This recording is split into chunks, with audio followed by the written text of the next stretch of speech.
जननीं शारदा देवीं रामकृष्णं जगद्गुरुं पादपद्मे तयो श्रित्वा ప్రణమామి ముహుర్ముహు. ఈరోజు శ్రీ రామకృష్ణుల ప్రత్యక్ష శిష్యులో ఒకరైన స్వామి బ్రహ్మానందుల వారి పుణ్య జన్మతిథి. బ్రహ్మానందుల వారిని గురించి ఇంకో శిష్యుడైన శ్రీ రామకృష్ణుల ప్రత్యక్ష శిష్యుల్లో మరొకరు స్వామి శారదానందజీ చెప్పేవారు, వివేకానందులకి తర్వాత అత్యున్నత ఆధ్యాత్మిక శక్తి గల వారు అంటే మన రామకృష్ణ సంప్రదాయంలో బ్రహ్మానందులు అని. స్వామి వివేకానందులు వారు స్వయంగానే చెప్పేవారు, ఆధ్యాత్మికతలో నాకంటే రాజా అంటే స్వామి బ్రహ్మానంద గొప్పవారు అని. కలకత్తా వెస్ట్ బెంగాల్ దగ్గర శిక్రాకుళీన్ అనే ఒక చిన్న గ్రామం, అక్కడ శుక్లపక్షం ద్వితీయ తిథిలో 1863 అప్పుడు ఈయన జనవరి మాసంలో జన్మిస్తారు. తల్లి కైలాసకామిని కృష్ణ భక్తురాలు కాబట్టి ఆయనకి రాఖాల్ చంద్ర అనే పేరు పెడుతుంది. శ్రీకృష్ణ సఖ రాఖాల్. ఆ చిన్న కొడుకుకి ఇంకా 5 సంవత్సరాలు అప్పుడే తల్లి మరణిస్తుంది. పిత ఆనందమోహన్ ఆయన సంపన్న భూస్వామి, ద్వితీయ వివాహం చేసుకుంటాడు. ఆ రెండవ తల్లి సవతి తల్లి వచ్చింది హేమాంగని. ఆమె కూడా ఈ అబ్బాయిని చాలా ప్రేమతో ఆదరంతో పెంచుతుంది. బాల్యం నుంచే ఆయనని బాగా ప్రేమతో పెంచుతారు. ఆ గ్రామంలో ఏ మంచి స్కూలు లేదు అని తండ్రి అయిన ఆనందమోహన్ రాఖాల్ కోసం మరియు ఆయన సమవయస్కులైన ఇతర బాలుల కోసం ఒక కొత్త స్కూలే ప్రారంభిస్తారు. అక్కడ ఆయన ప్రాథమిక విద్యాభ్యాసం అంతా చేసుకుంటాడు. తర్వాత ఆయన కలకత్తాలో సిమ్లాపల్లి అనే ప్లేస్లో హేమాంగని దేవి ఆమె కుటుంబ సభ్యుల వారితో ఉంటూ ఆయన విద్యాభ్యాసాన్ని కొనసాగిస్తాడు. ఆయన అక్కడ ఉన్నప్పుడు అప్పుడు బాల్యం నుంచే ఆయనలో అందరూ చూస్తారు చాలా మధురమైన ఆయన స్వభావం, చాలా బుద్ధిమంతుడు, స్నేహితులు అంటే ఆయనకి చాలా ఇష్టం, అందరికీ ఆయన అన్నిట్లో నేతగా ఆయన ఉంటాడు. వ్యాయామం కుస్తీ పట్టడం అంటే ఆయనకి చాలా ఇష్టం. ఇలా అవి నేర్చుకోవడానికి వెళ్ళినప్పుడే ఆయన సమవయస్కుడైన నరేంద్రనాథుడితో మిత్రత్వం ఆయనకి కలుగుతుంది. అప్పటి నుంచే వారిద్దరూ మంచి స్నేహితులు అయిపోతారు. తర్వాత ఆయనకి ఇంకా తోట పని అంటే చాలా ఇష్టమంట. కొత్త కొత్త పూల మొక్కలు, పండ్ల మొక్కలు, తర్వాత కూరగాయలు ఇవంతా ఆయన ఎక్కడి నుంచో తెచ్చి అది నాటి అది పెంచడంలో ఆయనకి చాలా ఇష్టం. తర్వాతి కాలంలో కూడా మనం చూస్తాము ఆయనకి పూల పేరంతా తెలిసేది, అన్ని నేమ్స్ కూడా తెలిసేది. తర్వాత చాలా అపురూపమైన అలాంటి పూలు అని ఎక్కడి నుంచో తెచ్చి ఈ నాగలింగ పుష్పం అది దక్షిణ భారతంలోనే మాత్రం అప్పుడు దొరికేది. దానిని తీసుకొని వచ్చి బేలూరు మఠంలో ఆయన ఇంకా విభిన్న శాఖా కేంద్రాల్లో ఆయన పెడతాడు. ఇలాంటి ఆయన ఒక స్వభావం ఉండేది. తర్వాత ఆయన అంటే బేలూరు మఠంలో భువనేశ్వరం శాఖా కేంద్రంలో కూడా చాలా మంచి పుష్ప తోటం అవంతా ఆయన చేయిస్తారు. అలా ఆమెకి ఇంట్రెస్ట్. ఇంకో ఆయనకి చాలా ఇష్టమైన హాబీ అంటే చేపలు పట్టడం. ఇది మనకి ఆశ్చర్యంగా అనిపించవచ్చు. అయితే చిన్నప్పటి నుంచి ఆయన గంటలు గంటలు ఆ చేప వల తీసుకొని ఏదో చెరువు దగ్గర కూర్చొని ఆయన చేపలు పట్టడానికి కూర్చుంటారు. అయితే తినాలి అని ఆయనకి ఏం కోరిక లేదు. పట్టిన తర్వాత చాలాసార్లు చేపలు మళ్ళీ నీళ్ళలో వదిలేస్తాడు. ఇది ఆయన పెద్ద అయిన తర్వాత సర్వాధ్యక్షులు అయిన తర్వాత కూడా ఈ హాబీ కంటిన్యూ అవుతుంది. ఒక్కొక్కసారి వేరే వాళ్ళకి ఇష్టం లేదు. స్వామి ప్రేమానంద శివానంద ఇదేమిటి ప్రెసిడెంట్ బేలూరు మఠ్ ప్రెసిడెంట్ వచ్చి ఆయన ఎక్కడున్నారో వచ్చిన వాళ్ళు అడిగితే ఆయన చేపలు పట్టడానికి వెళ్ళారు. ఇది ఎలా చెప్తారు, ఎలా బాగుంటుంది అనుకో. ఆయన మాత్రం ఏమీ అలా అనుకోరు, ఆయన వెళ్ళేవారు. అంత ఇష్టం ఆయనకి ఉండేది. తర్వాత ఆయన ఇంకా దేవీ దేవతల పూజ అంటే ఆయనకి చాలా ఇష్టం. విశేషంగా ఆయనకి కాళీమాత తర్వాత శ్రీకృష్ణ పరమాత్ముడు వారి మీద చాలా భక్తి ఉండేది. ఆ శ్యామా సంగీతం, కృష్ణ సంకీర్తనం ఇవంతా ఆయన చాలా ఇంట్రెస్ట్తో ఆయనకి వినేవాడు. పూజాది దీంట్లో ఆయన పాల్గొనేవాడు. ఆయనకి మ్యూజిక్ అంటేనే చాలా ఇష్టం. ఆయనే పాడలేడు కానీ వేరే వాళ్ళు పాడినప్పుడు సంగీతాన్ని బాగా మెచ్చుకుంటాడు. ఆయన మంచి ఈ పాటలు శబ్దాలు లేనప్పటికీ ఆ శబ్ద బ్రహ్మ, ఆ పాటల రాగము అవే విని ఆయన సమాధి స్థితికి వెళ్ళిపోయేవాడు అని చూస్తాము. అంతేకాదు ఎవరైనా తప్పులు చేస్తే పాఠం పాడే ఆయనకి బాగా తెలిసేది, వెంటనే ఆయన రాగంలో తప్పైంది, తాళంలో తప్పైంది అని పట్టుకుంటాడు. అలాంటి నాలెడ్జ్ ఆయనకి ఉండేది. ఆ సిమ్లాపల్లి వచ్చినప్పుడు ఆయనకి 12 సంవత్సరాలు మాత్రం. అప్పుడు నరేంద్రుడితో ఫ్రెండ్షిప్ అయిన తర్వాత ఇద్దరూ కలిసి అప్పుడు కేశవచంద్ర సేన్ స్థాపించిన ఈ బ్రహ్మ సమాజ సభ్యులైపోతారు. వారిద్దరూ అక్కడ వెళ్ళి అక్కడ కానూనులను ఫాలో అవుతారు. అక్కడ ముఖ్యంగా మూర్తి పూజ చేయకూడదు, విగ్రహారాధనకి విరుద్ధంగా వారు ఎవరు ఏ ప్రతిమ ముందు దండం పెట్టుకోకూడదు, ఇలాంటి నియమాలు ఉన్నాయి. ఇవి ఇద్దరు దానికి అంగీకారం చేసి సంతకం పెట్టేస్తారు. ఇది అయిన తర్వాత క్రమక్రమంగా రాఖాల్కి చదువులో ఇంట్రెస్ట్ తగ్గిపోతుంది.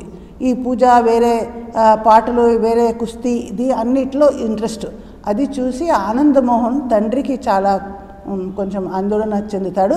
తర్వాత వివాహం చేసేస్తే బాగుంటుంది, ఇంకా ఆయన సరిపోతాడు, ప్రాపంచిక స్థితి వైపు ఆయన మనసు మరలుతుంది అనుకొని అప్పుడు వివాహం చేస్తారు. అప్పుడు మనమోహన్ మిత్ర అనే ఆయన సిమ్లాపల్లిలో దగ్గరే ఉంటాడు, కానీ ఆయన తల్లి ఏమో కొన్నగర్లో ఉంటుంది. ఆ మనమోహన్ మిత్ర చెల్లె విశ్వేశ్వరి దేవి ఆమెతో 1800 సంవత్సరాలు ఆ వయసులోనే ఆయనకి పెళ్ళి అయిపోతుంది. అప్పుడు 1881. అయితే ఏ ఉద్దేశంతో వివాహం చేయించారో అది మాత్రం వ్యర్థమైంది. ఎందుకంటే మనమోహన్ మిత్ర మరియు ఆయన తల్లి ఇద్దరు శ్రీరామకృష్ణుల పరమ భక్తులు. వారి వల్లనే శ్రీరామకృష్ణుతో మొదట ఆయనకి పరిచయం కలుగుతుంది. వారు కొత్తగా పెళ్ళి ఆయన అల్లుడు అని ఆయన స్పెషల్గా ఆయనని శ్రీరామకృష్ణుడి దగ్గర తీసుకొని వెళ్ళి పరిచయం చేస్తారు. అప్పటి నుంచి శ్రీరామకృష్ణుడే ఆయన పరమ భక్తుడు అయిపోయి ఆయన జీవితం ఆ గతి అంతా మారిపోతుంది అని తర్వాత మనం చూస్తాం. ఆయనకు వివాహం చేసిన ఆ భార్య విశ్వేశ్వరి, ఆమె కూడా మంచి సద్గుణాలు గలది, తర్వాత భక్తిభావం ఉంది అంతా. అయితే కొన్ని రోజులు ఆమెతో సంసారం చేయవలసి వస్తుంది రాఖాల్కి. ఒక పుత్రుడు కూడా పుడతాడు, సత్యానంద అని పేరు పెడతారు. అయితే అల్ప వయసులోనే విశ్వేశ్వరి కూడా మరణిస్తుంది. అదైన కొన్ని సంవత్సరాల తర్వాత సత్యానంద కూడా ఆ అబ్బాయి కూడా మరణిస్తాడు. రాఖాల్కి ఈ పెళ్ళి చేసుకున్న ఆ సంసారంలో ఎక్కువ ఆసక్తి లేదు కాబట్టి ఆయన పూర్తిగా ఆధ్యాత్మిక విద్య వైపే ఆయన మనస్సంతా ఉంటుంది. అంటే ఇంకా శ్రీరామకృష్ణ దగ్గరికి ఈయన వచ్చే కొన్ని రోజుల ముందు నుంచే శ్రీరామకృష్ణ అప్పుడు ఆయన దగ్గరికి వచ్చేవాళ్ళందరూ చాలా ప్రాపంచిక మనస్సు ఉన్నవాళ్ళు అని ఆయనకి బాధ కలిగేది. ఎవరితో ఆయనకి ఉండలేకపోతాను అని కాళీమాత దగ్గర చాలా ప్రార్థన చేస్తాడు.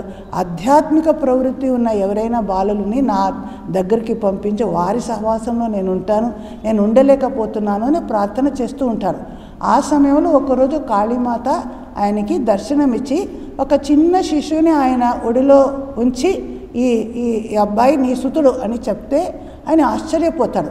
అంటే పెళ్ళి చేసుకున్నారు కానీ ఆయనకి ప్రాపంచిక సంపర్కం ఏమి లేదు కాబట్టి నాకెలా కొడుకులు పుడతారు ఇదేమిటి అని ఆశ్చర్యంతో చూస్తే అప్పుడు చిరు మందహాసంతో కాళీమాత అంటుంది, ఇది నీ మానస పుత్రుడు, నిజంగా నీకు ఆధ్యాత్మిక సుతుడు అంతే అని చెప్తే ఆయన కొద్దిగా నిశ్చింతులవుతారు. అంతేకాకుండా ఇంకో దర్శనం కూడా ఆయనకి కలుగుతుంది. ఒకరోజు గంగానది ఒడ్డున ఆయన నిలబడి ఉన్నారు. అప్పుడు గంగానదిలో ఒక వికసించిన తామర పూలుపై ఇద్దరు బాలులు చేయి పట్టుకొని నృత్యం చేస్తున్నారు. అపురూపమైన ఆ రూపము అదంతా చూసి ఈయన ఒక దివ్య భావావేశానికి వెళ్ళిపోతారు. వారిలో ఒక్కరు శ్రీకృష్ణ పరమాత్ముడు స్వయం, ఇంకొకరు ఆయన సఖ ఒక రాఖాల బాలకుడు అని ఆయనకి అప్పుడు ఆ విజన్లో తెలుస్తుంది. ఇది అయిన కొన్ని రోజుల తర్వాతనే నిజంగానే మనమోహన్ మిత్ర ఆయన తల్లి ఇద్దరు ఈ రాఖాలను తీసుకొని గంగానది దాటి శ్రీరామకృష్ణ దర్శనానికి వస్తారు. చూసిన వెంటనే ప్రథమ దర్శనంలోనే శ్రీరామకృష్ణ ఆయనని గుర్తిస్తారు. నేను దర్శనంలో చూసిన అబ్బాయి ఈయనని గుర్తిస్తాడు. ఆహా నీ పేరేమిటి అని అడిగితే రాఖాల్ చంద్ర అని చెప్తే ఆయన ఇంకా చెప్తాడు, ఆహా శ్రీకృష్ణ సఖ రాఖాల్ అదే పేరు కూడా ఉందే అని అంటారు. ఆ తర్వాత అప్పటి నుంచి రాకాల్ ఆయన దగ్గరికి తరచూ వస్తూ ఉంటాడు. ఆయన చూసే శ్రీరామకృష్ణుడు చెప్పేవారు, ఈ అబ్బాయి నిత్య శుద్ధ ఈశ్వర కోటి ఆ స్తరానికి చెందిన అబ్బాయి అని చెప్పేవారు. అయితే ఆయన స్వస్వరూపం అంటే ఆయన శ్రీకృష్ణుడి సఖా బృందావనంలో ఉండేవాడు అవంతా ఆయనకి తెలిసిపోతే ఈ శరీరంలో ఎక్కువ రోజులు ఆయన ఉండలేరు అని ముందే ఆయన ఇతర శిష్యులకంతా శ్రీరామకృష్ణులు హెచ్చరించి ఉంటారు. ఎవరూ ఆయనకి ఈ విషయాన్ని చెప్పరు. చివరి రోజులలో మాత్రం ఆయనకి అది తెలిసిపోతుందని చూస్తాం. ఆయన ధ్యాన శ్లోకమే చెప్తారు, కాళింది పుల్లకమలే మాధవేన క్రీడారత. కాళింది అంటే యమునా నది. ఆ యమునా నదిలో వికసించిన తామర పూలపై ఇద్దరు బాలులు ఆడుకుంటున్నారు. అంటే మాధవుడు శ్రీకృష్ణుడితో క్రీడారతుడై ఉన్నవాడే ఈ లోకనాయకులైన స్వామి బ్రహ్మానందులు అని వస్తుంది. ఆయనది శుద్ధ సత్వ స్వభావం.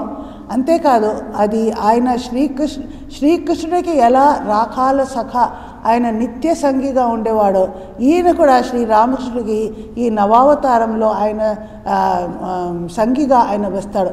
అందుకే ఇంగ్లీష్లో ఆ పుస్తకానికి ఎటర్నల్ కంపానియన్ అని పేరు పెట్టారు. అంటే భగవంతుడు మన అందరికీ ఎటర్నల్ కంపానియన్. అలా శ్రీకృష్ణుడికి కంపానియన్ అయిన ఆ రాకాల్ ఈ జన్మంలో శ్రీరామకృష్ణుడి సఖగా వచ్చాడు అని మనం తెలుసుకోవచ్చు. తర్వాత ఈ రాకాల్ శ్రీరామకృష్ణుడి దగ్గర ఎప్పుడు వస్తూ ఉంటాడు. ఆయన శిశు స్వభావం అని వింటాము.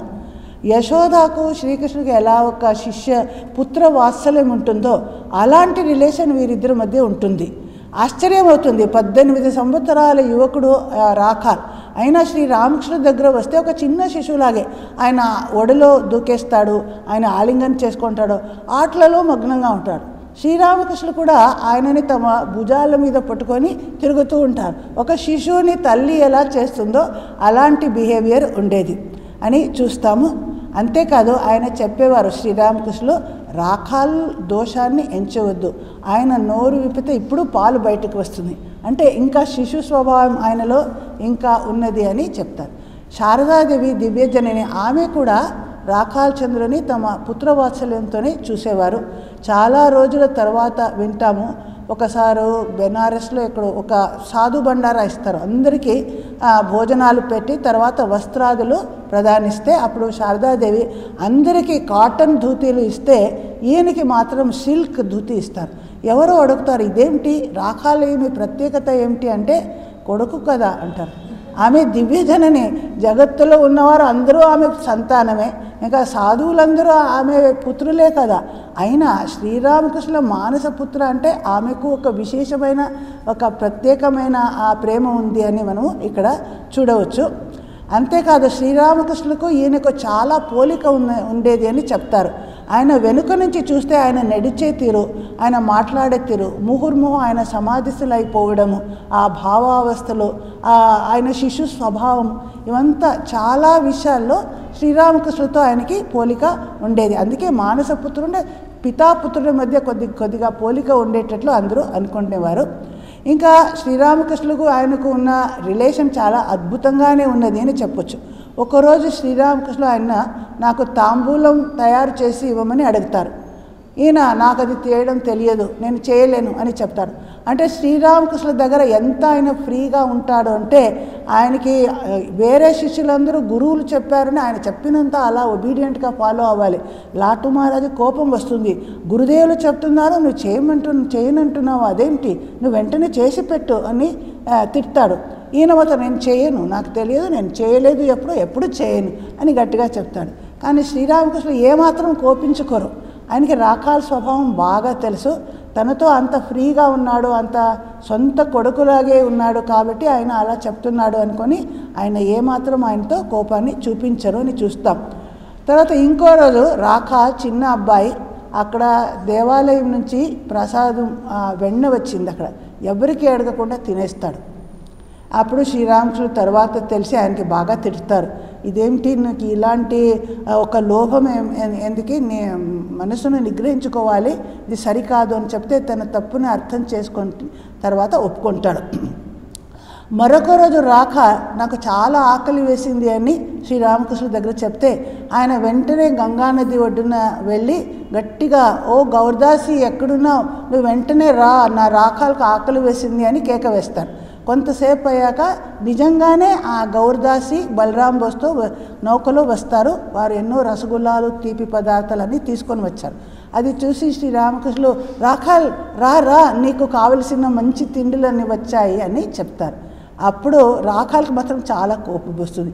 ఇదేమిటి నాకు ఆకలి వేసిందని అందరి ముందు ఇలా అనౌన్స్ చేస్తున్నారు, ఇది సరికాదు అని కోప్పడతాడు. అప్పుడు శ్రీరామకృష్ణ అంటారు, దాంట్లో ఏముంది, నీకు నిజంగానే ఆకలి వేసింది, నేను అందరి ముందు చెప్తే దాంట్లో ఏమవుతుంది తెలిస్తే అని ఆయన చాలా సహజంగా చెప్తారు.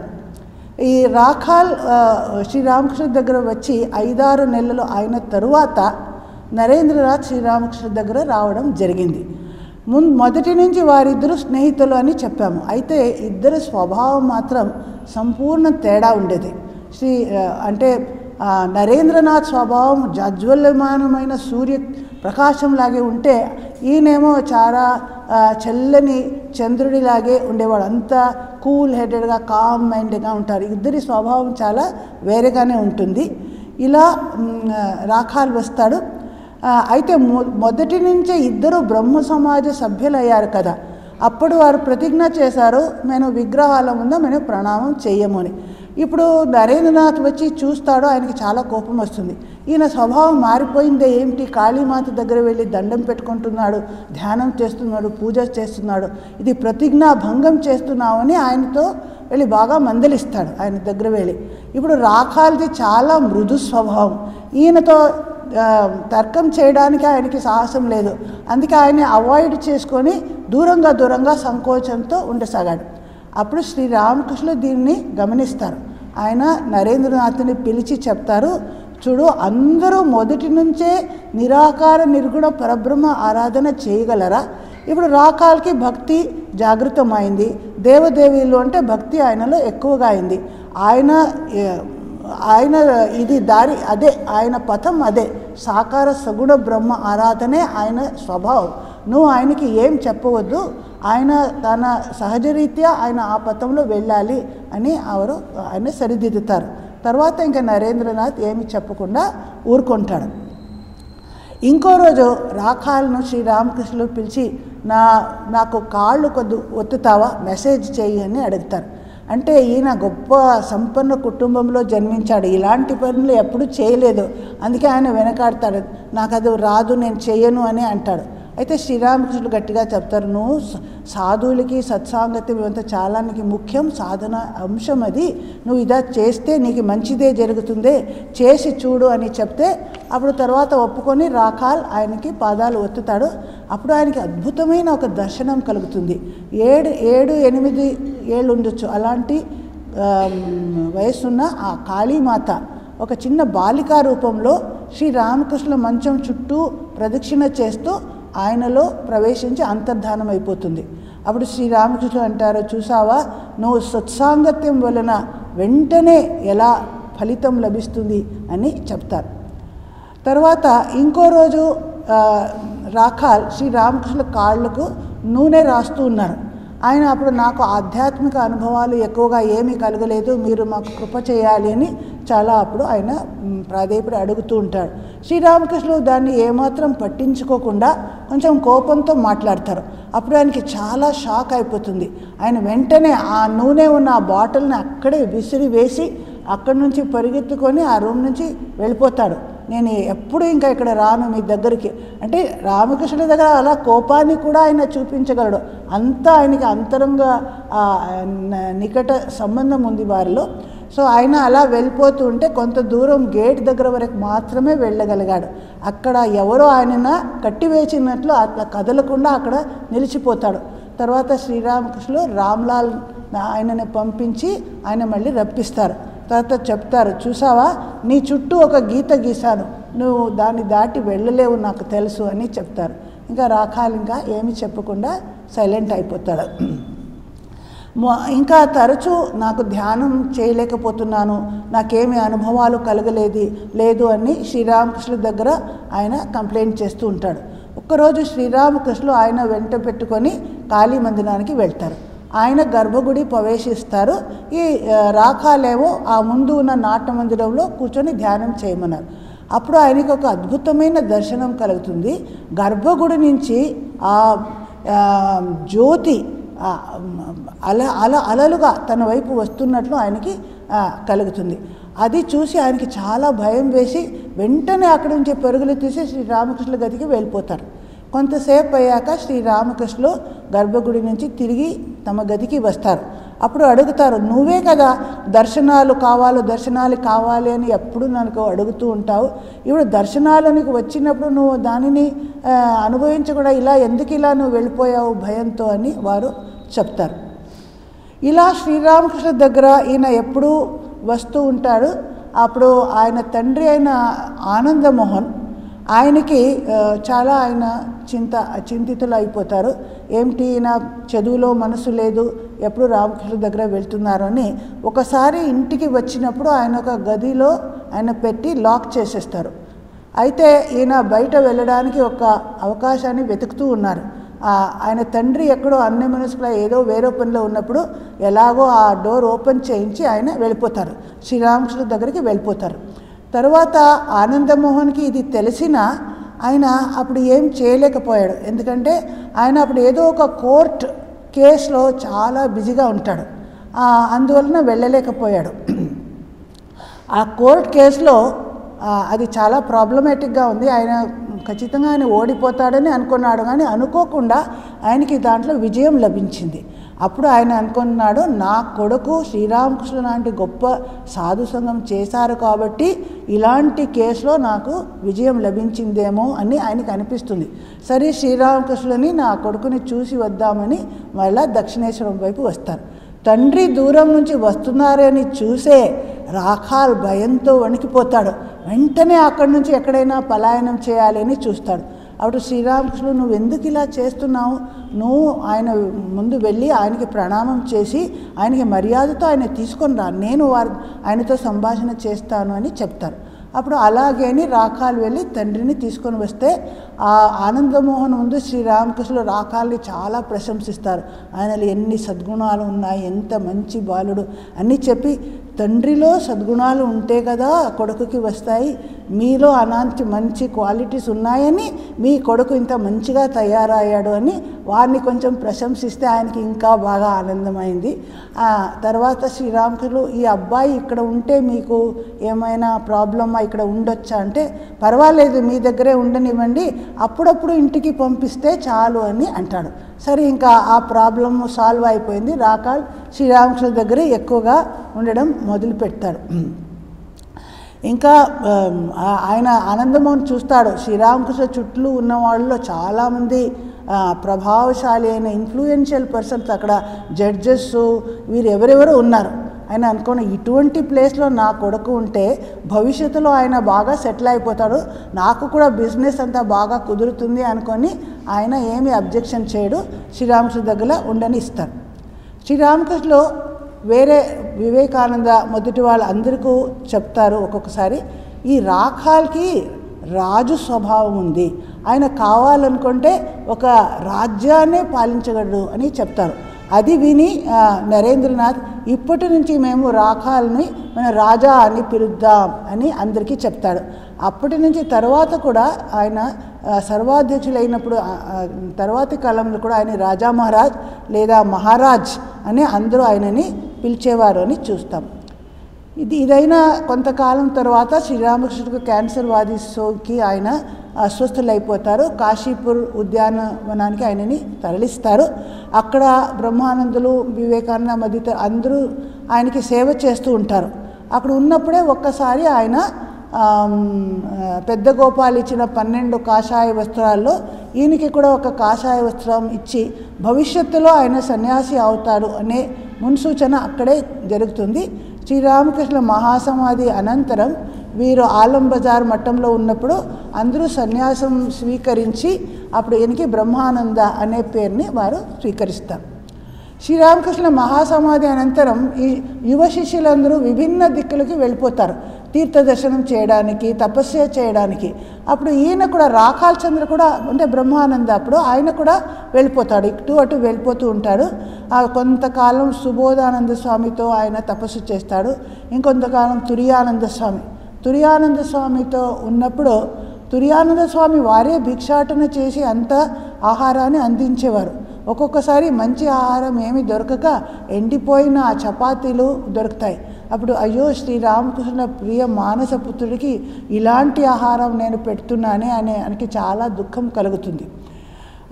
ఇలా కొన్ని రోజులు మంచి ఆహారం దొరకకపోయినప్పుడు ఒకరోజు రాత్రి కలలో బ్రహ్మానంద స్వామి శ్రీరామకృష్ణుని చూశారు. అప్పుడు ఆయన కలలోనే అంటారు, రేపు నాకు కిచుడి పచ్చడి ఇవంతా నువ్వు అందించాలి, అలా అయితేనే నేను తింటాను అని ఆయనతో మాట్లాడతారు. తర్వాతి రోజు నిజంగానే అపరిచిత వ్యక్తి ఒకరు వచ్చి వీరికి వేడిగా కిచుడి తర్వాత పచ్చడి అని తీసుకొని వస్తారు. అప్పుడు నువ్వు ఎందుకు తీసుకొని వచ్చావు, ఎవరు నీకు చెప్పావు అని అడిగితే ఆయన చెప్తాడు, నేను రామభక్తుడిని, ఎన్నో రోజుల నుంచి తపస్య చేస్తున్నా, రాముడి దర్శనం నాకు కలగలేదు. ఇన్ని రోజుల తర్వాత కలలో రామచంద్రుడు దర్శనం ఇచ్చి నాకు కిచిడి నువ్వు నైవేద్యం చేసిన ఆ ప్రసాదాన్ని వారికి ఇవ్వాలి అని నాకు ఆదేశించాడు, మీ వలన నాకు రామచంద్రుడి దర్శనం కలిగింది అని చెప్తారు. అంటే రామచంద్రుడు శ్రీరామకృష్ణుడు వేరు కాదు కదా, రామచంద్రుడి రూపంలో వచ్చి అలా ఆయనకి ఆదేశం ఇస్తారు. తర్వాత స్వామి వివేకానందులు ఆయన కూడా ఇలా అన్ని పర్యటన చేస్తున్నారు. చికాగోలో ధర్మ మహాసమ్మేళనం జరుగుతుందని అక్కడికి వెళ్తారు. అక్కడ విజయాన్ని సాధించి ఆయన భారతదేశానికి తిరిగి వచ్చినప్పుడు కలకత్తాలో మరలా ఆయన బ్రహ్మానందులతో కలుస్తారు. చాలా రోజుల తర్వాత ఇద్దరు స్నేహితులు గురుభాయిలు కలుస్తారు. ఎంతో ఆనందం కలుగుతుంది. వివేకానందులే మొదట ఆయనకి ప్రణామం చేసి గురువత్ గురుపుత్రేషు అంటారు. అంటే శ్రీరామకృష్ణుడు గురువు కదా, ఆయన మానసపుత్రుడు నీ గురువుకి సమానం అని మర్యాద చూపిస్తే ఆ రాకాలు కూడా తక్కువ కాదు, ఆయన కూడా ప్రణామం చేసి జ్యేష్ఠ భ్రాత సమర్పిత అంటారు. అంటే వయస్సులో నరేంద్రనాథ్ రాకాల కంటే కొన్ని రోజులు మాత్రమే పెద్ద, అయితే అందరికీ ఆయన లీడర్గానే ఉన్నారు కాబట్టి నువ్వే మనకి శ్రీరామకృష్ణుడికి సమానులు అని ఇద్దరు ఒకరినొకరిని ఎంత మర్యాదగా ప్రేమతో వారు చూస్తారని మనం చూస్తాం. స్వామి వివేకానందులకి బ్రహ్మానంద అంటే ఎంత ఇష్టం అంటే ఆయన వేరే వాళ్ళకి చెప్పేవారు, అందరూ నన్ను త్యజించవచ్చు, ఈ రాజా మాత్రం ఎప్పుడు నన్ను వదలడు, నా చేయి వదలడు అని చెప్తారు. సోదరి నివేదిత అంటే స్వామి వివేకానందులు మహాసమాధికి కొన్ని రోజుల ముందు ఆయనను అడుగుతుంది, మీరు లేనప్పుడు నేను ఏదైనా విషయాలకి సలహా ఎవరిని అడగాలి అంటే ఆయన అప్పుడు ఒక లెటర్లో రాస్తాడు, I recommend Raja Maharaj, with this my conscience is clear, because that old man's judgment never fails అని రాస్తాడు.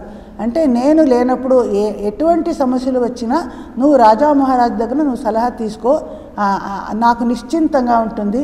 ఎందుకంటే శ్రీరామకృష్ణులే చెప్పారు, ఓల్డ్ మ్యాన్ అంటే శ్రీరామకృష్ణులు, ఆయన 50 సంవత్సరాలు మాత్రం జీవించినా ఆయనకి ఓల్డ్ మ్యాన్ చేసేస్తారు అందరూ అంటే చెప్తారు.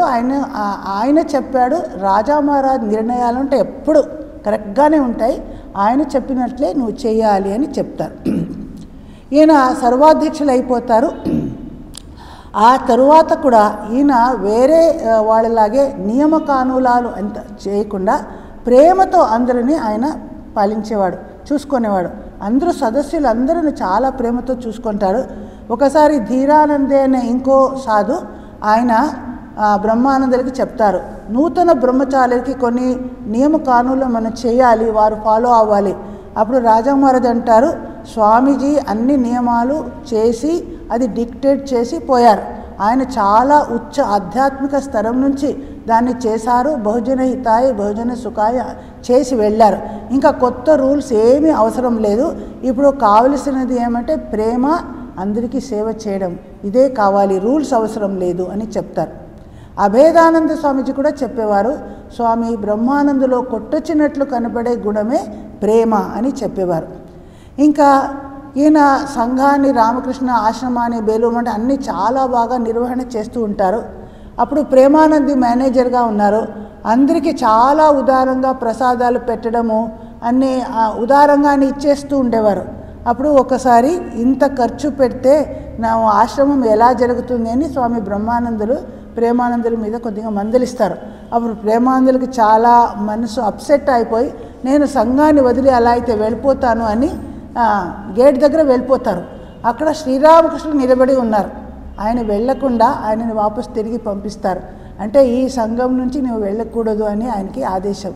అలా తిరిగి వస్తారంట. స్వామి బ్రహ్మానందజీ అధ్యక్షులై ఉన్నప్పుడు వేరే వేరే బ్రాంచ్ సెంటర్స్లో ఎవరు ఎక్కడి నుంచే దర్శించి తిరిగి వస్తే వారికి చాలా ప్రశ్నలు చేసేవారు. ఆ సెంటర్లో సన్యాసి బ్రహ్మచారులు ఎలా ఉన్నారో అంతే మాత్రం కాదు, అక్కడ ఆవులు ఎన్ని ఉన్నాయి, దూడ ఎన్ని ఉన్నాయి, ఎంత పాలు ఇస్తాయి, అక్కడ గార్డెన్లో ఏ చెట్లు ఉన్నాయి, పూల చెట్లు పండ్ల చెట్లు ఎన్ని ఉన్నాయి, విభిన్న ప్రశ్నలు చేసి అడిగేవారు. సరిగా ఆన్సర్ చేయకపోతే ఆయనకి కోపం వచ్చేది. సో ఎవరైనా వేరే సెంటర్ సందర్శించి తిరిగి వచ్చి ఆయన దగ్గర వెళ్ళే ముందు అన్ని ఇన్ఫర్మేషన్ బాగా తెలుసుకొని ఆయన దగ్గరికి వెళ్ళాలి అని ఉంటుంది. అంతేకాదు విభిన్న శాఖా కేంద్రంలో ఉన్న సన్యాసి బ్రహ్మచారులు అందరి ఆధ్యాత్మిక ఎవరు ఏ స్థరంలో ఉన్నారు అని ఆయనకి తెలుసు. వారు శారీరకంగా మానసికంగా ఆధ్యాత్మికంగా ఎలా వారు అగ్రగతి ఆయన చెందాలి, వారు ముందుకు వెళ్ళాలి అన్ని విధంగా ఆయన చూసుకునేవారు. ప్రెసిడెంట్ అంటే ఓన్లీ నేమ్సేక్ కాదు, అన్ని విధాలుగా ఆధ్యాత్మిక ప్రగతి కోసం ఆయన శ్రమించేవారు అని మనం చూస్తాం. అంతేకాదు అందరినీ తమ ప్రేమ బంధనంతో ఆయన కట్టివేస్తారు. ఆయనలో రాజబుద్ధి బ్రహ్మబుద్ధి రెండు ఒకేసారి ఉందంట. రాజబుద్ధితో సంఘాన్ని పరిచాలన ఆయన చేస్తారు, ఇంకా బ్రహ్మబుద్ధితో అందరిలో ఆధ్యాత్మికత జపధ్యానాల గురించి ఆ వారిలో ఎక్కువ ఉత్సాహం వచ్చేటట్లు ఆయన చేస్తారు. ఇంకా ఆయనలో బాలకుడి స్వభావం అని చెప్పాను. ఒక్కొక్కసారి చిన్న పిల్లలాగే హో హో అని గట్టిగా నవ్వుతూ ఉంటారు. అప్పుడు అందరూ ఆయన దగ్గర వెళ్ళి వారు కూడా నవ్వడం మొదలు పెడతారు. క్షణమాత్రంలో ఆయన గంభీరమైపోతే ఆయన దగ్గరికి వెళ్ళడానికి ఎవరికూ సాహసం ఉండేది కాదు. ఒక ముహూర్తంలో ఆయన మళ్ళీ సమాధిలో అయిపోవచ్చు. విభిన్న సమయాల్లో విభిన్న మూడ్స్లో ఆయన ఉంటారు. ఆయన ఎప్పుడైనా ధ్యానం చేస్తూ ఉంటే ఆయన చుట్టూ కూర్చొని ఉన్న బ్రహ్మచారి సాధువులకు బాగా గభీరంగా ధ్యానం అనేది కుదిరేది అని వారు చూసేవారు. ఒకసారి ఒక నాస్తికుడు ఆయనని ఇంకో సన్యాసి మహారాజ్ తీసుకొని వస్తారు ఈయన దగ్గరికి. అంటే బ్రహ్మానందులతో సంభాషణ చేస్తే ఆయనతో మాట్లాడితే ఆయనలో ఉన్న నాస్తిక భావం పోతుంది అని అనుకొని తీసుకొని వస్తారు. అయితే ఆ రోజు రాజా మహారాజ్ ఆధ్యాత్మిక ప్రసంగాలు ఏమీ చేయకుండా ఊరికే సాధారణ మాటలలో మొత్తం సమయాన్ని గడుపుతున్నారు. అప్పుడు ఆ సాధు అనుకున్నారు, అయ్యో ఈరోజే ఈయన ఎందుకు ఇలా చేస్తున్నారు అని అనుకుంటారు. కానీ ఆ మహారాజ్ దగ్గర మాట్లాడి బయటికి వచ్చినప్పుడు ఆ నాస్తిక వ్యక్తి ఆయనలో గొప్ప మార్పు వచ్చింది. ఆయన అనుకుంటాడు, ఉచ్చ ఆధ్యాత్మిక శక్తి గల ఇలాంటి వ్యక్తి ఇంత సాధారణంగా సరళంగా అమాయకంగా మనతో మాట్లాడుతున్నారు, ఆయన ఎంత గొప్పవారు అని ఆయనకి అదే చాలా బాగా ప్రేరణ కలిగించి ఆయన బ్రహ్మానందుల భక్తులుగా ఆయన మారిపోతారు. తరువాత బేలూరు మఠంలో ఆయన అధ్యక్షులుగా ఉన్నప్పుడు అప్పుడు స్వామి వివేకానందులు ఇంకా ఉన్నారు. గంగా నది ఒడ్డున స్నానఘట్ట నిర్మాణం చేయిస్తారు. దాన్ని చేసేటప్పుడు దానికి అంచనా వేసిన దానికంటే చాలా ఎక్కువగా ఖర్చు అయిపోయింది అని స్వామి విజ్ఞానానందజీ ఆయన దగ్గర రిపోర్ట్ చేస్తారు. దాన్ని స్వామి వివేకానందుల దగ్గర చెప్పడానికి ఎవరికీ సాహసం లేదు. కానీ పాపం స్వామి బ్రహ్మానందులు దానిని వెళ్ళి వివేకానందులకి నివేదించుకుంటే ఆయన చాలా కోప్పడతారు. బ్రహ్మానందుల మీద చాలా చెడామెడ తిడతారు. ఆయనకి చాలా మనస్తాపం కలిగి రోధిస్తూ తమ గది లోపలికి వెళ్ళి తాళం వేసి కూర్చొని ఉంటారు. కొంతసేపు అయ్యాక అప్పుడు వివేకానందులకి ఆయనకి పశ్చాత్తాపం కలుగుతుంది. శ్రీరామకృష్ణుల మానసపుత్రులు ఆయనకి నేను ఇలా తిట్టానే, నేను తప్పు చేశాను అని ఆయన దగ్గరికి వెళ్ళి క్షమ అడుగుతారు. నేను ఎప్పుడూ తిడుతూ ఉంటాను, నేను ఇక్కడి నుంచి వెళ్ళిపోతాను అని అంటారు. అప్పుడు వీరంటారు, వద్దు మీ తిట్లు కూడా మాకు ఆశీర్వాదం అలాగే ఉంటుంది, మీరు లేకపోతే మేము ఎలా ఉంటాము, మీరు ఖచ్చితంగా ఇక్కడ ఉండాలి అని వారికి చెప్తారు. ఒకసారి స్వామి వివేకానందులకి శరీరం ఒళ్ళంతా బాగా నొప్పులు అలా ఉంది. తన శిష్యుడైన శరశ్చంద్ర అనేవాడికి నాకు కొంచెం మెసేజ్ చేయని అడుగుతారు. ఆయన చేస్తే ఈయనకి ఏమీ అది నచ్చలేదు, బాగా ఆయనకి ఏం ఆరామం కలగలేదు. అప్పుడు రాజా మహారాజుని పిలుచుకొని రా అని చెప్తారు. అప్పుడు రాజా మహారాజు ఆయన గది నుంచి ఆయన పిలిచి తీసుకొని వస్తే ఆయన ఎంతో ప్రేమతో 2 గంటల సేపు ఈయనకి ఒళ్ళంతా బాగా మెసేజ్ చేసి ఎలా చేస్తారంటే రాజా మహారాజు ఒళ్ళంతా చెమటలు పోసింది, అంతవరకు చేశారు. తర్వాత ఈయనకి బాగా ఆరామం కలిగింది. అప్పుడు శిష్యుడికి ఒక సందేహం కలుగుతుంది. ఆయన రాజా మహారాజ్ దగ్గర వెళ్ళి అడుగుతారు, అది సరే మీరు శ్రీరామకృష్ణుల మానస పుత్రులు, మీ దగ్గర ఇలాంటి సేవ ఎందుకు ఈయన చేయించుకున్నారు స్వామీజీ, ఇది సరినా అని అడుగుతారు. అప్పుడు మీరు ఏమంటున్నావు స్వామీజీ, సాధారణమా, ఆయన సాక్షాత్ శివుడు, నీకు తెలియదా అని ఆయనకి చెప్తారు. తర్వాత వారణాసి ఆశ్రమం బ్రాంచ్, అక్కడ సేవాశ్రమం అని మళ్ళీ ఇది అద్వైతాశ్రమం అని ఉంటుంది. అక్కడ కొందరు సాధువులు వారి మధ్య చాలా గొడవలు, ఏదేదో కలహాలు పెట్టుకొని వారిలో చాలా అశాంతి అప్పుడు మొదలవుతుంది. అక్కడున్న తుర్యానందజీ తర్వాత శారదానందజీ ఎంతో ప్రయత్నిస్తారు వీరందరినీ బాగా కంట్రోల్ చేసి ఒక శాంతిని తీసుకొని రావాలి అని. కానీ వారు చేయలేకపోయినప్పుడు వారి స్వామి బ్రహ్మానందులని రమ్మని వారికి ఆహ్వానం చేస్తారు. అందరికీ భయం వేసింది, ఇప్పుడు బ్రహ్మానందులు వచ్చి ఇంకా ఎంత తిడతారో, మమ్మల్ని సంఘం నుంచి వెళ్ళిపోవని పంపించేయచ్చు అని అందరూ అనుకుంటారు. కానీ మహారాజు వచ్చి అలాంటిది ఏమి చేయలేదు.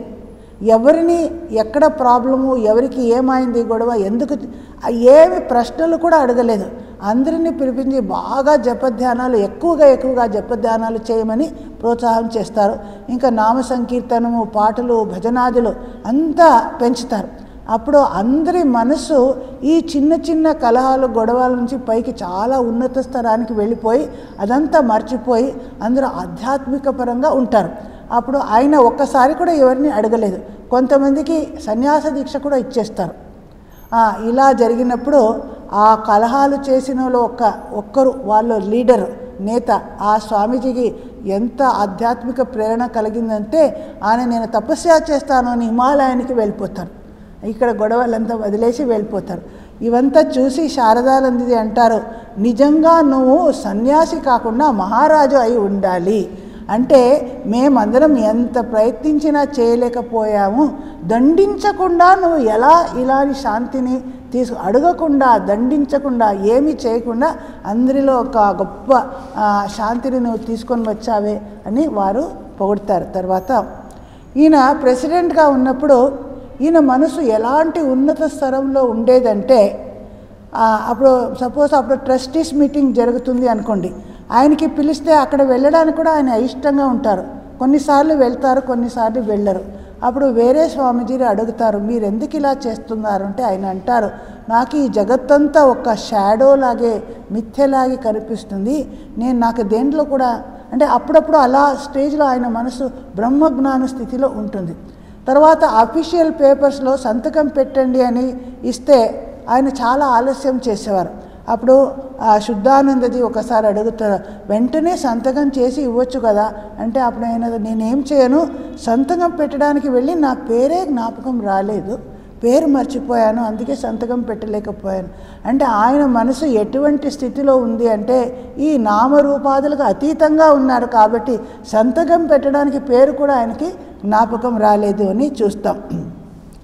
ఆయన ఎంత మంచి అడ్మినిస్ట్రేటర్గా ఉన్నవాడు, అన్ని విషయాల్ని బాగా చూసుకుంటారు. ఈ రామనామ సంకీర్తనం దక్షిణ దేశాల్లో ఎక్కువగా ప్రచారం ఉండేది. ఆయన దాన్ని దక్షిణాది దేశాలకు వెళ్ళినప్పుడు విని ఆయనకి చాలా నచ్చి ఆయన ఇక్కడ బేలూరు మఠంలో ఇతర శాఖా కేంద్రంలో ఆయనే దాన్ని ప్రారంభిస్తాడు అని చూస్తాం. తర్వాత ఒకసారి కాశీలో ఒక సాధు భండారా ఏదో ప్రైవేట్ ఆశ్రమంలో ఇస్తారు. స్వామీలందరూ రావాలి అని ఆహ్వానించారు. కానీ ఇక్కడ అద్వైతాశ్రమంలో ఎవ్వరూ మేము వెళ్ళము అని నిరాకరిస్తారు. అప్పుడు ఈ విషయాన్ని రాజా మహారాజుకి రిపోర్ట్ చేస్తారు. అప్పుడు ఆయన ఇక్కడ ఉన్న సాధువులందరూ ఇక్కడ నా దగ్గర వచ్చి కలవాలి అని ఆదేశించారు. వారందరూ లైన్గా 50 మంది సాధువులు వచ్చి నిలబెట్టారు. ఇప్పుడు అందరూ ఇలాగే మీరందరూ గేట్ బయట వెళ్ళి అక్కడ ఆ సాధు మండారా మీరు అటెండ్ అవ్వాలని ఆదేశం చేస్తారు. ఇంకా ఆయన చెప్పిన తర్వాత ఇంకా ఏమీ వద్దనడానికి లేదు, అందరూ వెళ్ళిపోతారు. అక్కడ విశ్వనాథ మందిరానికి ఒకసారి రాజా మహారాజ్ కాశీలో వెళ్తారు. అక్కడ ఉన్న సేవకులు చుట్టూ మందిరం చుట్టూ క్లీన్ చేస్తున్నారు. చీపిరితో క్లీన్ చేస్తున్న చూసి ఈయనకి తాము కూడా చేయాలి అనిపిస్తుంది. వారి దగ్గర నుంచి చీపిరి తీసుకొని 2 గంటల పాటు అక్కడ మొత్తం శుభ్రపరుస్తారు. అంటే ఆయనకి విశ్వనాథ దర్శనం చేసినట్లే ఆనందం కలుగుతుంది. ఆ పని కూడా అని చేస్తాం. తర్వాత ఆయన చాలా పర్యటన చేశారు. ఎన్నో తీర్థక్షేత్రాలను ఆయన దర్శిస్తారు. ఆయనకి ప్రతి స్థానంలో దివ్య అనుభూతులు కలిగేవి.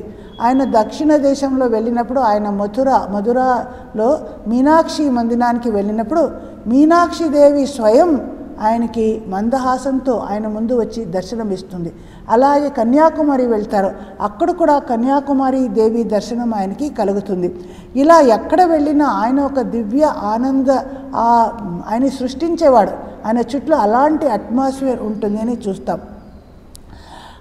అటువంటి మహాత్ముల పాదధూళి దక్షిణ దేశాల్లో ఉండాలి అనుకొని రామకృష్ణానందజీ ఆయన చెన్నై హెడ్గా ఉంటారు. ఈయనని చెన్నైకి పిలిపిస్తారు. చెన్నైలో కొన్ని నెలలు ఆయన ఉంటారు. అప్పుడు కలిగిన కొన్ని జరిగిన సంఘటనలని దేవమాత అంటారు. ఆమె లారా గ్లెన్, ఆమె ప్రీవియస్ నేము. ఆమె రికార్డ్ చేస్తుంది. Days in an Indian monastery అనే పుస్తకంలో మొత్తం రికార్డ్ చేసింది. అక్కడ కొన్ని సంఘటనలు చాలా బాగున్నాయి. ఒకసారి ఆమె ఇంట్లో క్రిస్మస్ ఈవ్కి అన్నీ అరేంజ్ చేసి కేకులు, ఈ క్యాండిల్స్ అంతా పెట్టి రాజా మహారాజ్, శశి మహారాజ్ ఇద్దరిని ఆమె ఆహ్వానిస్తుంది. తర్వాత అక్కడ ప్రోగ్రాం జరుగుతుంది.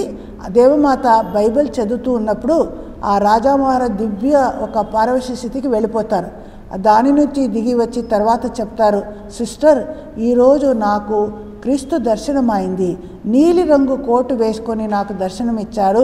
ఆయనకు నాకు ఎంత మంచి ఒక ఆధ్యాత్మిక సంభాషణ జరిగింది.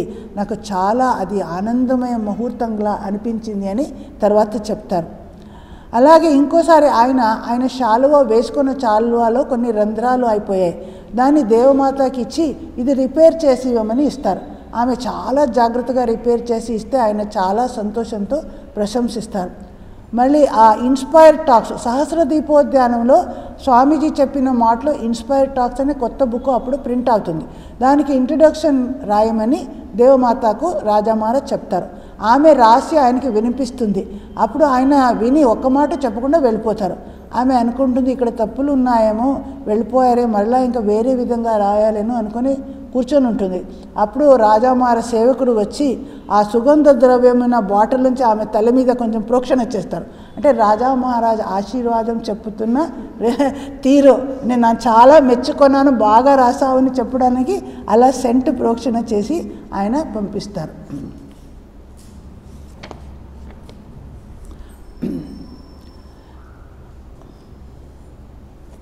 ఒకసారి ఎవరో అంటారు, మీ రామకృష్ణ మఠం సాధువులకి ఏ ఆధ్యాత్మిక శక్తులు లేవు, మీరు సాధారణ మనుషులాగే ఉన్నారు అని చెప్తారు. అప్పుడు బ్రహ్మానంద స్వామి అది విని అంటారు, శక్తులు ప్రాప్తించుకోవడం చాలా సులభం, కానీ మానసిక పవిత్రత అది ఆధ్యాత్మికత యొక్క నిజమైన లక్షణం, అది పొందడమే చాలా కష్టమని ఆయన చెప్తారు. ఆయన మనసు చాలా హై స్టేట్లో ఎప్పుడు ఉండేది. దాని నుంచి దిగి రావడానికి ఆయన ఎన్నో ప్రయత్నాలు చేసేవారు. కొన్నిసార్లు వర్డ్స్ గేము ఆయన చేస్తారు. మళ్ళీ ఈ తాస్ అంటే ఈ కార్డ్స్ ప్లే చేస్తారే అది, ఇలాంటి ఏదేదో ఆటల ద్వారా ఆయన మనస్సుని క్రింది స్థరానికి ఉంచి అలా ఉండడానికి ఆయన ప్రయత్నించేవారు. దీని గురించి చెన్నైలో జరిగిన ఒక సంఘటన చెప్తాను. అక్కడ చెన్నైలో ఉన్నప్పుడు ఈయన ఎప్పుడు ఇలా సమాధి స్థితికి వెళ్ళిపోకుండా ఉండాలి అని రామకృష్ణానందజీ ఆయనతో ఈ కార్డ్స్ ప్లే చేద్దామని పిలుస్తారు. అప్పుడు 4 ఉన్నారు, బ్రహ్మానందజీ మరియు ఇంకో బ్రహ్మచారి ఒక పార్టీ, రామకృష్ణానందజీ విశుద్ధానందజీ ఉన్నారు, వారు ఒక పార్టీగా ఆటం మొదలైంది. ఆ ఆటంలో క్షణక్షణము ఈయన తప్పులు చేస్తూ రామకృష్ణానందజీ ఇచ్ఛాపూర్వకంగా తప్పులు చేస్తున్నారు. రాజా మహారాజ్ గెలిచిపోతున్నారు.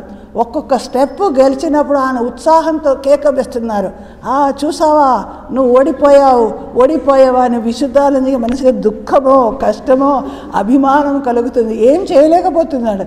ఆట పూర్తి అయిన తర్వాత ఆయన రామకృష్ణానందతో, మీరు ఇలా తప్పులు ఆటలాడి మేము ఓడిపోయాము అంటే రామకృష్ణానందజీ చెప్తారు, నువ్వు ఏమనుకున్నావు, మేమేమో గొప్ప నేషనల్ గేమ్ ప్లే చేయడానికి వెళ్ళామా, మేము ఎందుకు ఆటలాడుతున్నాము, ఆయన మనస్సుని బ్రహ్మానందం హై స్టేజ్ నుంచి సాధారణ స్థలంలో దింపడానికి ఆయన ఎంత గెలుస్తున్నాడో, నవ్వుతాడో, నాకు ఎంత ఆనందం అవుతుంది, నీకు మనసులో దుఃఖం కలుగుతుంది. అంటే ఉద్దేశం ఆటంలో గెలిచేది కాదు, ఆయన మనస్సుని మన లెవెల్లో తీసుకొని ఆయన ఆటలాడమే మన ఉద్దేశం అని చెప్తే అప్పుడు విశుద్ధానందకి తెలుస్తుంది ఈ మహాత్ముల ప్రతి ఒక్క చిన్న ఆటం వెనుక కూడా ఎంత గొప్ప మాట ఉంటుంది ఆయనకి తెలుస్తుందంట. అలాగే ఆయనకి ఇంకో చాలా ఇంట్రెస్టింగ్ ఒక స్టోరీ ఉంది. రాజా మహారాజ్ శరీర త్యాగం చేసిన తరువాత స్వామి నిర్వాణానందజీ ఆయనకి చాలా సేవ చేశారు, చివరి వరకు సేవ చేశారు. నిజంగా చివరి రోజుల్లో ఆయనకి నీకు బ్రహ్మజ్ఞానం కలుగుతుంది అని రాజా మహారాజ్ ఆశీర్వదించారు. ఆ నిర్వాణానందజీ సూర్య మహారాజ్ అంటారు, మేము ఆయన చూసాం కలకత్తాలో ఉన్నప్పుడు, మేము వెళ్ళినప్పుడు ఆయన ఇంకా జీవితంగా ఉన్నారు, ఆయనతో కలిసాం. ఆయన రాజా మహారాజ్ పోయిన తర్వాత చాలా సంవత్సరం అయిపోయింది. అప్పుడు ఆయన స్లిప్పర్స్ చాలా చినిగిపోయాయి, ఇలా ఉన్నాయి. అప్పుడు ఒకరోజు ఆయన కలలో చూస్తారు, రాజా మహారాజం దర్శనమిచ్చి నువ్వు ఎందుకు ఇలాంటి స్లిప్పర్ వేసుకుంటున్నావు, నీకు కొత్త స్లిప్పర్స్ ఇప్పిస్తాను అని ఆయనకు చెప్తారు. ఆయన కలలో జరుగుతుంది ఇవంతా. ఆయన చేయి పట్టుకొని సాధు ఆయన రూమ్ నుంచి బయటకు తీసుకెళ్తే అక్కడ ఒక కొత్త కారు అక్కడ వెయిట్ చేస్తుంది. కారులో రాజా మహారాజ్ ఇద్దరు ఎక్కుతారు. ఎక్కిన తర్వాత ఆ కారు వెళ్తుంది. ఈయన సూర్య మహారాజ్ చూస్తారు, ఏదో విదేశంలాగే ఉంది, ఇది ఏ దేశం, ఎక్కడ వచ్చామని చూస్తున్నారు. అక్కడ ఒక కొత్త పెద్ద స్లిప్పర్స్ దుకాణం ఉంటుంది, అక్కడ అది స్టాప్ అయింది. ఇద్దరు లోపలికి వెళ్ళి రాజా మహారాజ్ ఆయనకి ఒక మంచి స్లిప్పరు కలరు ఆయనకి నచ్చేటట్లు కొని ఇస్తారు.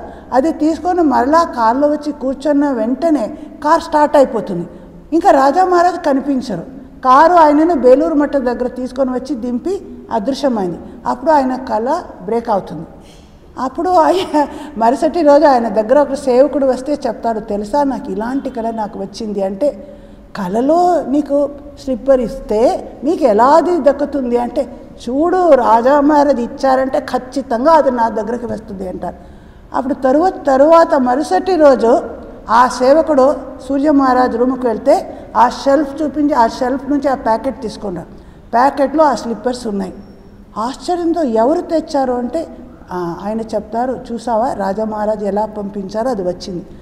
ఆయన వేరే వాళ్ళతో అడిగి తెలుసుకుంటారు, ముందు రోజు రాత్రి ఫారిన్ నుంచి ఒక స్వామి ఇండియాకి వస్తున్నాడు, ఆయన తెచ్చారు అని తెలిసింది. ఈయన వెంటనే ఆయన దగ్గరికి పరిగెత్తుకొని వెళ్ళి, మీరు ఎందుకు స్లిప్పర్ ఈయన కోసం తెచ్చారు, ఎవరు మీకు చెప్పారు అంటే, ఆయన ఎవరు నాకు చెప్పలేదు, నేను జపాన్లో కారులో వస్తున్నాను, నా మనసులో హఠాత్తుగా అనిపించింది నా స్వామి నిర్వాణానందజీని నేను మీట్ అవ్వబోతున్నాను, ఆయనకి ఏదైనా ఒక ప్రెజెంట్ ఇవ్వాలి, స్లిప్పర్స్ ఇస్తే బాగుంటుంది అనిపిస్తుంది. వెంటనే పెద్ద జూకాన్ని చూశాను, అక్కడ వెళ్ళి ఈ స్లిప్పర్స్ సెలెక్ట్ చేశాను. ఆ తర్వాత కొని నేను నాకెవరూ చెప్పలేదు అంటే, ఆ స్లిప్పరు రాజా మహారాజ్ చూపించిన అదే రంగు అదే స్లిప్పర్. అంటే వీరు మహాయోగులు వారే పని చేయరు, వేరే వాళ్ళ మనసులో ప్రవేశించి వారి మనసుని డైరెక్ట్ చేస్తారు. వారికి తెలియదు రాజా మహారాజ్ డైరెక్ట్ చేస్తారని కూడా తెలియదు, అయినా స్లిప్పరు ఏది సెలెక్ట్ చేస్తారో అదే ఆయన దగ్గరికి వచ్చేసింది. ఇలాంటి ఒక అద్భుతమైన సంఘటన కూడా మనం చూస్తాం. ఇంకో ఇంట్రెస్టింగ్ సంఘటన చెప్తాను. జోసెఫిన్ మ్యాక్లౌడ్ స్వామీజీకి చాలా స్నేహితురాలు, ఆమె ఈయన కలవడానికి వస్తారు, విదేశం నుంచి వచ్చింది, కానీ ఈయన కలవడానికి రెడీగా లేరు. అంటే ఈయనకి ఒక విచిత్ర మైండ్ ఉండేది. కొందరు వస్తే ఆయన హ్యాపీగా వెళ్ళి మీట్ అవుతారు, ఇంకొందరు వస్తే నాకు సమయం లేదు, నా ఒడిలో బాగాలేదు ఏమో చెప్తారు. కొందరు దూరం నుంచి వస్తే నాకు జ్వరం వచ్చేసింది అని చెప్పు అని లోపల వెళ్ళిపోతారు. వెళ్ళి ఆయన పడుకుంటే పడక మీద వెంటనే ఆయనకి జ్వరము కంపన అని వచ్చేస్తుంది. అందరూ ఏమైందంటే వారు వెళ్ళిపోయిన తర్వాత మళ్ళీ నార్మల్ అయిపోతారు. ఇలాంటిది జరిగేది. ఈ మ్యాక్లౌడ్ ఎన్నిసార్లు ప్రయత్నించినా ఈయనతో దర్శనం కలగలేదు. తర్వాత ఇంకేం చేయాలి, ఆమె ఒక ఉపాయం పన్నుతుంది.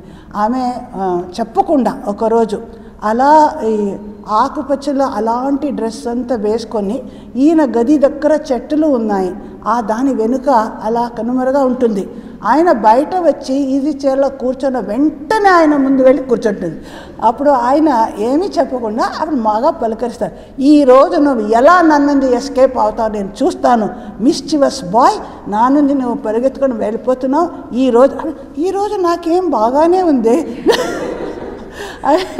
నాకేం కాదు, నా వాళ్ళు ఇప్పుడు ఏం చేయలేక ఇలా ఎక్స్క్యూజ్ ఇస్తున్నారు అని ఆమె ఇలా బాగా ఆ రోజు బాగానే ఆమెతో పలకరిస్తారు. అలా జరుగుతుంది.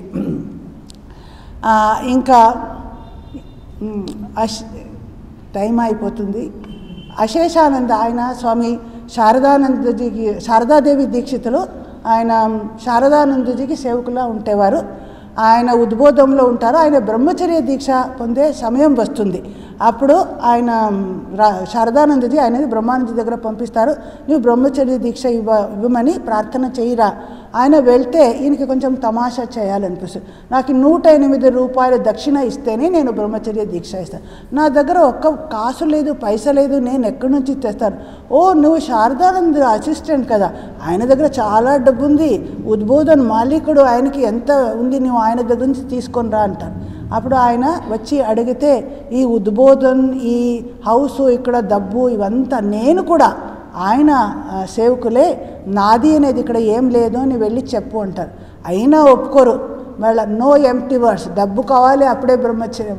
తర్వాత స్వయం శారదానందజీ ఆయన తీసుకెళ్ళి ఆయనకి ప్రార్థన చేసి తర్వాతనే ఆయన అంటే ఎంత ఆయనకి మజాగా చేస్తారంతే ఇలా చేస్తారని చూస్తున్నాం. అలాగే ఉమానంద అనే ఒక సాధు చెన్నైలో ఉన్నాడు. ఆయనకి చాలా జబ్బు చేసి ఆయన మృత్యుశైలిలో ఉన్నాడు. ప్రతిరోజు రామకృష్ణానంద ఆయన చూడడానికి వెళ్ళేవారు. అయినా ఆయన చివరి దశలో ఒక్కసారి బ్రహ్మానందితో కలవాలని కోరుకున్న బ్రహ్మానంది ఒక్కసారి కూడా వెళ్ళరు, ఆయన చనిపోతారు. అప్పుడు ఈయన వచ్చి చెప్తారు, రాజా నీ ఇంత నిష్ఠుర మనస్సు, ఒక్కరోజు వెళ్ళి దర్శనం ఇస్తే ఏమయ్యేది అంటే, నేను ఆయనతో కలవలేదని నీకు ఎలా తెలుసు అని అడుగుతారు. అప్పుడు ఆయనకు అర్థమవుతుంది, స్థూల రూపంలో వెళ్లకుండా సూక్ష్మ శరీరంలో ఆయనకి చివరి టైంలో ఆయన దర్శనమిచ్చారు అని చెప్తాను. ఇలా చివరి రోజులో ఆయన బలరాం బసు ఇంటికి వస్తారు. అక్కడ మధుమేహ వ్యాధి తీవ్రమైపోతుంది. ఆయన మనసు చాలా ఉన్నత స్టేజ్లో ఉంటుంది. ఆయనకి ఆయన పూర్వ కథ అంతా గుర్తుకి వస్తుంది. తాను కృష్ణ సఖ ఇన్నదంతా ఆయనకి మళ్ళా గుర్తుకి వస్తుంది. ఆయన చివరి సమయంలో చెప్తూ ఉంటారు, నేను పరబ్రహ్మ సాగరంలో తేలిపోతున్నాను. అప్పుడు ఆయనకి గుర్తుకు వస్తారు వివేక్దా, యోగిన్, బాబురామ్దా, అందరూ గుర్తుకి తెచ్చుకుంటారు. తర్వాత ఇలా చెప్తారు, తమ దర్శనాన్ని వివరిస్తారు. ఓహ్ ఇదిగో నిండు పున్నమి రామకృష్ణ, నాకు రామకృష్ణుని కృష్ణుడు కావాలి. నేను బృందావన మందలి గోప బాలుడను, నా పాదాలకు అందలు కట్టండి. నా కృష్ణుని చేయి పట్టుకొని గజ్జులు దియలు గుల్లు గుల్లు మనగా నృత్యం చేయాలని ఉన్నది. కృష్ణ కృష్ణ, కృష్ణుడు వచ్చాడు, మీరు ఆయనను చూడలేకపోతున్నారా? మీకు కనులే లేవు. ఆహా ఎంత సుందర స్వరూపం! నా కృష్ణ, కమలంపై నున్నావా? బృందావన కృష్ణ, నా ఆట ఇప్పుడు పూర్తి అయింది. బాలకృష్ణుడు నన్ను కౌగిలించుకొనున్నాడు, అతనితో పాటు రమ్మని నన్ను పిలుస్తున్నాడు, నేను వస్తున్నాను అని ఓం విష్ణు ఓం విష్ణు ఓం విష్ణు అని ఆయన ప్రాణత్యాగం చేస్తారు. 1922 ఏప్రిల్ 10వ తేదీ అంటే ఆయన సుమారు 20 సంవత్సరాలు సంఘాధ్యక్షులుగా బేలూరు మఠంలో సేవ చేసి ఆయన తమ మహాసమాధీశ్వర శ్రీ రామకృష్ణుల దగ్గర వెళ్ళిపోయారు. ఆయన మనందరం ప్రణామాలు అర్పిద్దాం. ఓం అసతో మా సద్గమయ తమసో మా జ్యోతిర్గమయ మృత్యోర్మా అమృతంగమయ. ఓం శాంతి శాంతి శాంతి. హరి ఓం తత్సత్.